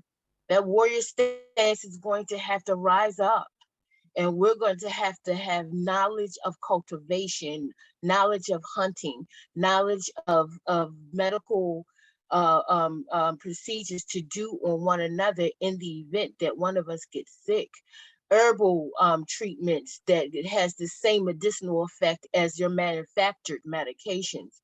So we're going to have to develop all this stuff in a very, very fast pace, because it's some stuff coming. There's no way that you're going to tell New York have bags packed last month with a threat of a nuclear warfare if they're not planning on doing something soon. That's right. So I was telling Brother Everett that we want you to do I want you to set up a CPR and first aid class for us. Absolutely. So put that on your mind. I would like it to be big. Maybe we can invite the public and charge a fee. Okay. So just start thinking about that and what that looks like, and maybe when you're available to do that, maybe sometime in probably November. That'll give us time to get ready. Okay. Something like that. So just let me know. I have over 18 mannequins, so I have all the equipment. Yeah. I'm serious, because when things was revealed to me, and they come to me like in the middle of the night, and I just sit up and I just listen, and I say, here I am, your humble servant. I hear you, talk to me. So when I hear, some of the things I hear is scary, because how many do we know are prepared for the coming? That's right. So as I'm being revealed this information, that's why I'm here for the UNIA, not just to be a part of a member, but to be a spiritual guide. Thank you so much, and we need it. I appreciate you. Thank you for your sharing. And yes, that would be great if you do that. Again, you got our blessings, and welcome to the family. Welcome to the family. So much. I thank you. All right, brother, Dr. Corbin, you in the house? You still there with us, brother? Yeah, I'm here. I'm hold on, let me put my video on. I'm sitting on a porch right now. I've been listening the entire time. I know I'm new, so I just kept my mouth closed and my ears open. Well, I appreciate you. What was your thoughts on the sister? And then let me know You know, what you got going on that we can support you with? Well, You can be truthful, be truthful. Oh, okay. Well, it would be nice if she knew who we were. That's the first thing first. If you want to come and talk to people, it's nice to know the organization name. However, her talking points were accurate, you know, about the city and just the reign politically Baltimore City has had for decades, and how there isn't a change, how you know, Governor Hogan, for his tenure as governor, why he has behaved and acted how he's acted when you know, when the news or media asks him about Baltimore City. It's the nonchalant and just like him not really caring. And you can't really be mad about that because we live in a capitalistic society, if you want to be truthful, and everything is ran by resources and money. So if money and resources are being allocated to your jurisdiction and then there isn't any deliverables or outcomes manifested, then why would I continue to give you money? That's right. And you know, with plans and policies being in place, that's one thing I definitely loved about what Sister Baysmore was saying, was how Brother Malcolm X was very big on that, on us knowing about law and policy and procedures, because that's, I mean, we're not free in a sense of financial freedom, but we had the liberty to, you know, live in certain neighborhoods and things of that nature that we didn't have at one point in time. And that's solely due to litigation through legal policy. So I definitely agree with that. You know how I am. I know you read my Facebook post that one time about the age bashing. I get a little, I'm not gonna lie, I get a little insulted when people talk about younger people doing things, because I'm myself a younger person doing things. And if I'm not mistaken, Dr. Martin Luther King was 27 when he led his first march, really boycott, and that was fiscal led. So it's like, you talk about people being young, but the people that we really highlight about our civil rights and where we currently are were young people when they did it, quote unquote. So, I mean, that's about it in this instance of support. Like I said before, I'm big on just transparency and the fact that we live in a capitalistic society that's ran by resources and money, and the only way we're really going to put that together and what the Honorable Marcus Garvey was doing here in the U.S. while he was here is, you know, through economic literacy and training. And right now, I'm an authorized training partner with a federally sponsored business training organization called the IBTA, the International Business Training Association. I'm licensed to teach people, individuals or organizations, in the foundational level, which is customer service, sales, business communications, business etiquette and professionalism, leadership. The higher levels are marketing, business management, project management, HR management. Accounting is a new course that the IBTA started this year. English, grammar for business, and I think it's a hospitality and touring, but I didn't sign up for that one. But I say all of that to say these are skills that you can utilize in any industry sector that you're in, that you choose to be in. At the end of the day, everything's a hustle. We're all selling something. That's how we are able to keep our lights on. That's how we're able to live in a capitalistic society. And if we're really going to build that nation within a nation, we need some folks who understand capitalism, who understands business, like you said before, who understands how to sell, and not just produce. We know how to produce. If you aren't an immigrant and you are here in the U.S. as a Black person, your sole reasoning for being here was your family was someone's labor and someone's commodity. So we got the labor part down. I mean, we got that down. It's really these essential soft skills that we need as a community to be able to get us out of the hole that we've been. And I know she was absolutely right about systematic. You know, it's not solely systems.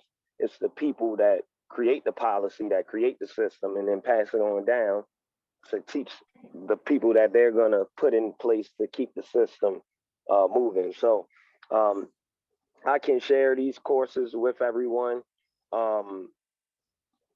Like I said, they're backed by DOL. I found them on their certification finder.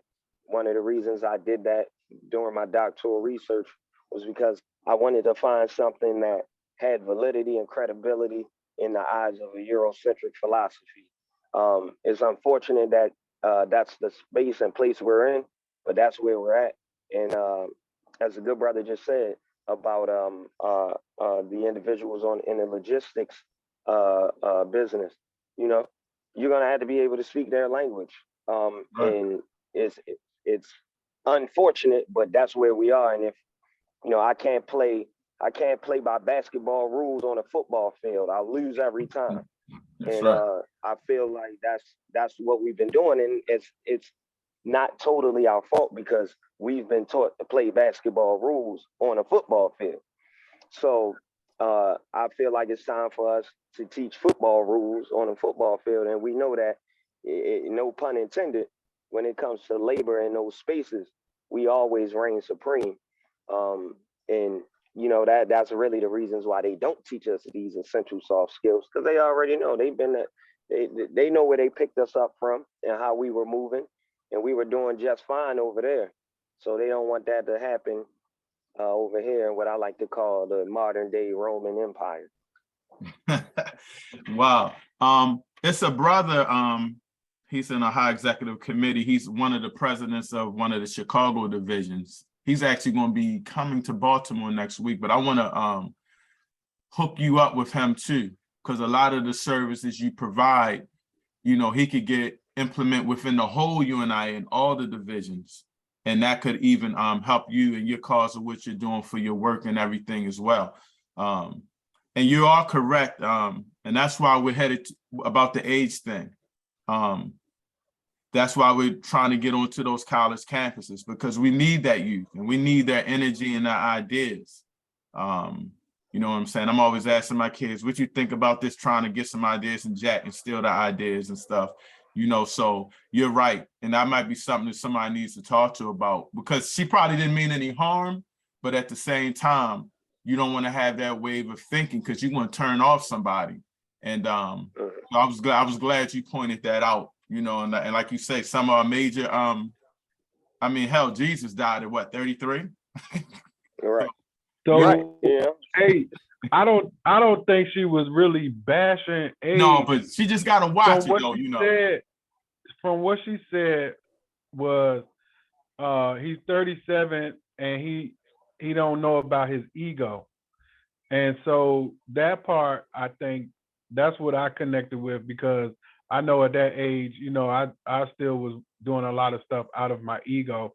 And now that I'm 41, you know, I've kind of learned that things aren't about ego so much. But yeah, you got to be careful bashing anybody, because I've run into bashing old people sometimes, especially when they're in front of me on the highway. Well, and I understand you're absolutely right. And I see where she was coming from, but it just confused me because she brought up ego, but she also brought up that she was a fan of Donald Trump, and he's has the biggest ego in the world, and he's older. So I was confused. I was confused. I'm like, you're talking about ego, but you say you side with one of the most egotistical white men I've experienced. And it's just, you know, no one's perfect. You know, no one's perfect. You know? Yeah, I'll give you, yeah. But thank you, brother, Dr. Coleman. You know, I got to get you back on him more. We got to get you to sign up, man, because you're a powerful brother, and we really pushing hard now. And we really getting it in. So, you know, we need you. You know what I'm saying? And you're a strong brother, and we want you're one of those ones as well. We want to get you out in the forefront and let people know who you are. You're powerful, man, and whatever we can do to help you as well, just let us know. I'm all for it. You know, like when we had our conversation, and I have no problem with sharing it with everyone on this call. You know, I'm my big three. Well, I'll say four. Harriet, the Honorable Marcus Garvey, Brother Malcolm X, and Dr. Huey P. Newton. You know, so I'm ready to fly the flag. I've been looking for a flag to fly that is actually about the universal improvement of Negroes.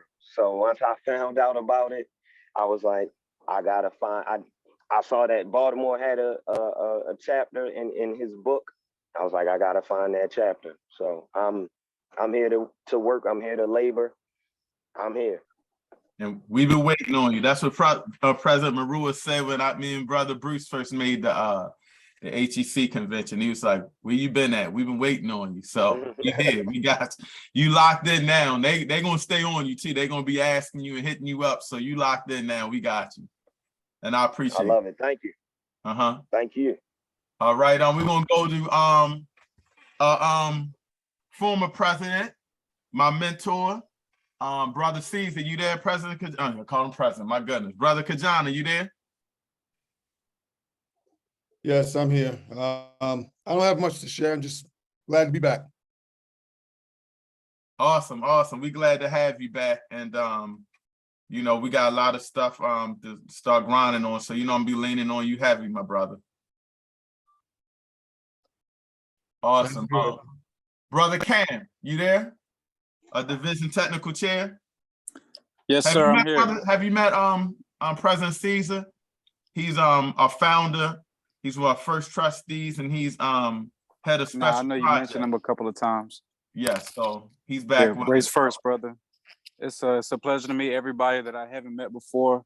To the brother that just spoke, you know, welcome to the team and welcome back, Mr. Caesar. So glad to have you all. Race. Yeah, and as I was saying to Everett earlier, whatnot, you know, we're pushing this college agenda. I'm a part of the National Society of Black Engineers, and we just had our first meeting not too long ago. So one thing that I'm trying to do is basically get into these Black programs or organizations and societies and see how we can infiltrate it and see what they're offering and how we can basically make a counter offer. So that's basically what I'm working towards right now. And hopefully on our next meeting, I can have my little brother who was in a fraternity come in and speak about why he chose to join and what influenced him, the fees and what is expected out of them, things of that nature. So like I said, we can come up with a counter narrative and really push, you know, and one of the main things that I've seen that they're lacking is just a lack of self-awareness or a lack of self. You know, they don't know anything about themselves, about Africa or their history or anything of that nature. So that's the biggest thing that I think that we could bring to them is the education of self, and bringing them in is, you know, just like myself being going for software engineering. If we have 10 other software engineers that are into cryptography or other things of that nature, then that could help out with somebody's business. You know, so it's a job opportunities as well. But unless anybody has any questions or any comments, then, you know, I don't really have too much else to say. Brother Cameron, yes, sir. Get with me when you get a chance. The gentleman that I know, Mr. Calvin Young, is past national chair for the National Society of Black Engineers. He's here in Baltimore. Okay. Okay. So let me link you with him, and he is a Pan-African as well. I would love to do that. Thank you so much for reaching out.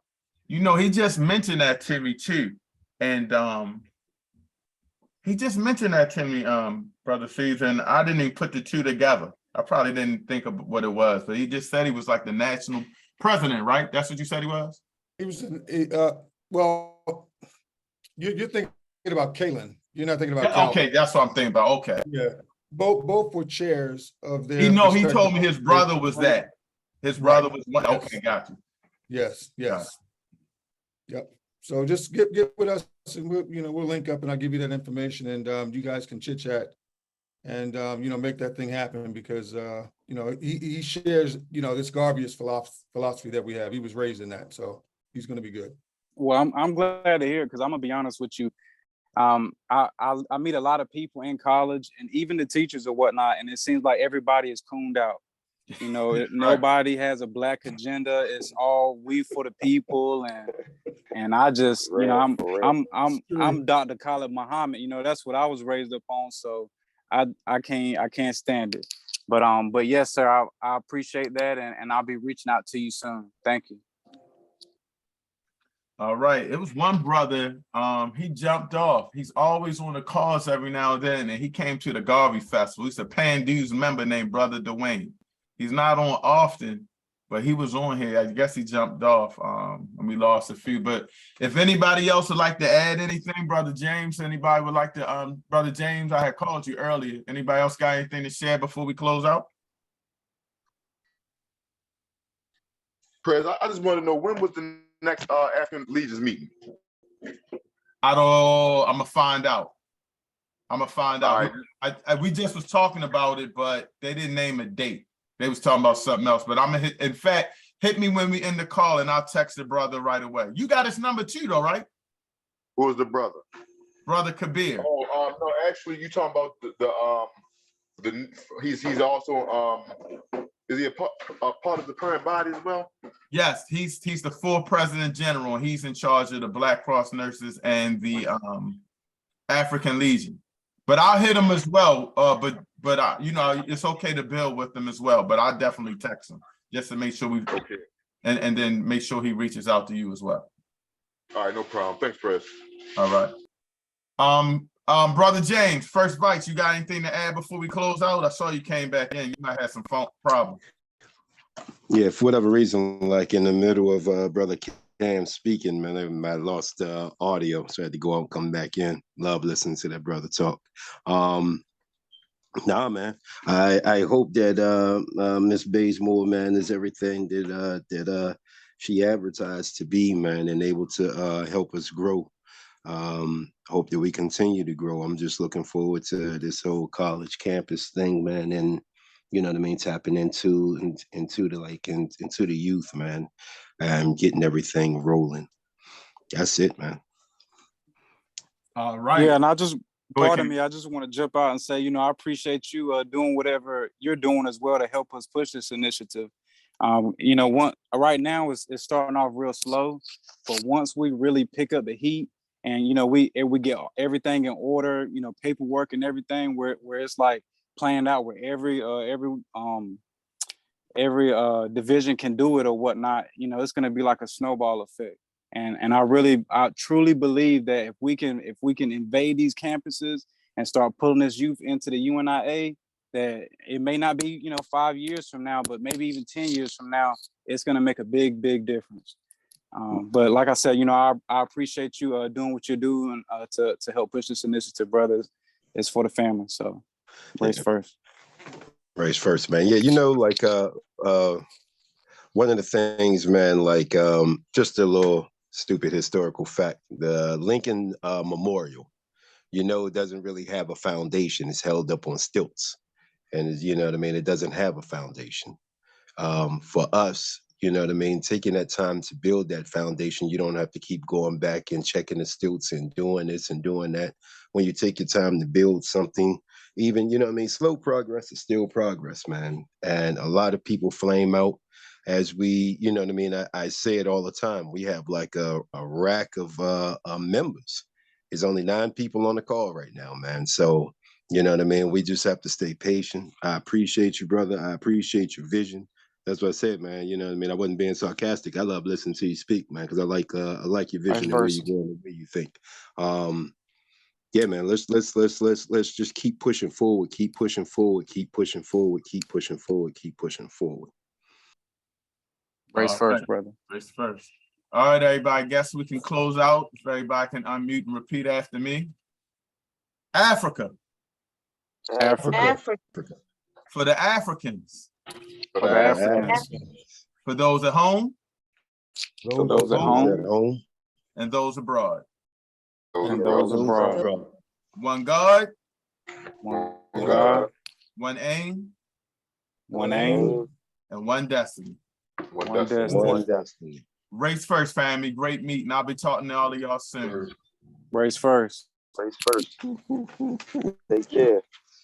Yeah. All right, E, you've been back long enough to go take a shower now, man. You can't still be claiming like, oh, I'm grinding. I knew you was gonna start, James.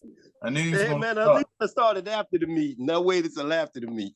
Well, I'm gonna close out on this before I hit the end button so you can't reply. You know, Sister Yvette was talking about mannequins for CPR, not the mannequins you got in your home. And I'm not on that note. Everybody have a great day.